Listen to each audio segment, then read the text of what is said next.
Ah, that'd be nice, wouldn't it? Okay, now to court... I can never say that word. Couture. Thank you, couture, sorry. Couture cakes. 17 years ago, the little Venice Cake Company was founded there in London. Now it's gone global with franchises in the United States as well as the Middle East. And the person behind this is Mich Turner. You can see her here. She's created more than 10,000 cakes. That's a lot of cakes for dignitaries and celebrities. And the list is long. Queen Elizabeth II, Madonna, David Beckham, Piers Brosnan. He's in fact called her the Michelangelo of cakes. She originally trained as a food scientist and has been a consultant for several big retailers as well. And if that wasn't keeping her busy enough, she's also an author and a television presenter and has also got all sorts of other products and lines, including... What don't you do? Tea sets and all sorts of things. The idea is really very much about giving people the opportunity of how to have your cake and eat it. Ah, you practice that. Mich Turner is here. Mich, great to have you with us, and thanks for all these wonderful cakes you brought in.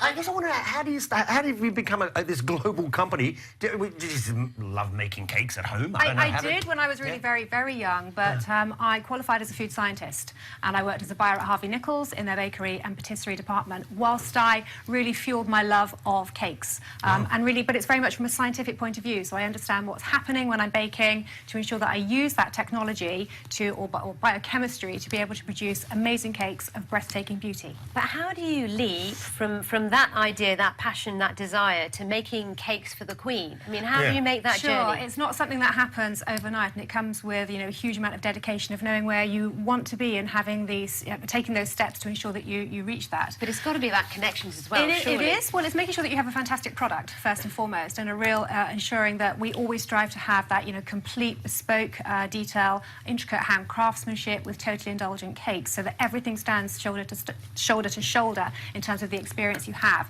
Whether you're learning, whether you're teaching, whether I'm writing books, whether you're actually decorating, everything has to stand up to the quality. But it really is by word of mouth, and London is a fantastic centre to really fuel that, because we have so much in the way of banqueting, fantastic hotels, which really fueled my career from the early days. I want to talk about this expansion. Yes. So in the US, Middle East, interesting. Because I'm wondering, do people in the Middle East, these are real, aren't they? Yes, you can eat one of these. Do they like the same stuff that we like? Well, our franchise is based in Kuwait, and it services the whole of the Middle East. And what they particularly like in the Middle East is the really, really sweet cakes, particularly sweet, and added salted caramel, and the more buttery and sweet, the better.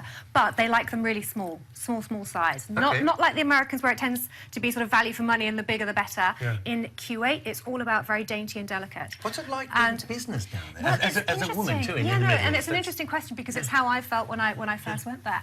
And the Kuwaiti market is very much about buying and selling and trading franchises. So you'll see all the British, American and French franchises in Kuwait. The ladies are all quite liberal. They all wear beautiful clothes, they all drive, and they all shop, and they love to have little sweet treats. So they go shopping. So when they have things like Mother's Day, they would all buy for each other's mothers and sisters and aunts and cousins, and the girls all shop together. And the weddings over there, particularly the weddings, are phenomenal. And it's not... Our first wedding cake that we did in Kuwait was over 8 feet tall and weighed over 200 kilos. How many people are making cakes for you then, and how do you manage the quality? Absolutely. Because a duff cake, and that's very bad for you. It's the reputation. Isn't it? You're absolutely right. The training that we have over in Kuwait, we have a kitchen that's part of the franchising network over there, with 8 full-time members of staff, which we go over twice a year and train. And we conduct a lot of our consultations via Skype, so, wonderful technology interconnections throughout the world, and a lot of videos that come to and from when they're actually physically working on the cakes. What are you looking for in the cake maker then? A good cake maker has to have an eye for attention to detail. It's all got to be about, that flawless attention to detail, quality, refinement, understanding the technology, but also being able to put together a really great cake. It's got to be fundamentally baked really well, but then beautifully decorated. What sort of prices? Can I ask that? Because we're running out of time. Just what's that going to set me back? In this country, about 1,500. 1,500 yeah, but our pounds. cakes, cakes in Kuwait can go up to anything up to sort of £60,000. What's the most expensive? Is that the most? The most expensive one I've ever made is one that was £24,000 that went to my goodness! President of Nigeria. $30,000 US, roughly. Money, yeah. How do you price a cake? I mean, It's the very much, content, size is the big thing, and the amount of intricacy and the amount of work that goes into it, and the detail and attention. But as you see there, Aaron, I have a lot of books that I've You do, and you're very global. Lots of advice. Die Groben Tortenschool. Tortenkool. These are all from different... okay. Different They get countries. wrapped up here. Escola de Bolas. You're all over the world, aren't you? Mitch? It's been great to have you on the Super. programme, Mitch. Pleasure. And Thank you. as you can tell, Aaron's had a lot of sugar this morning. No, I haven't. I've always like that. You read. All right, I'll read. He's eating. Now, we've got some more to discuss on the show. Lawrence will be back in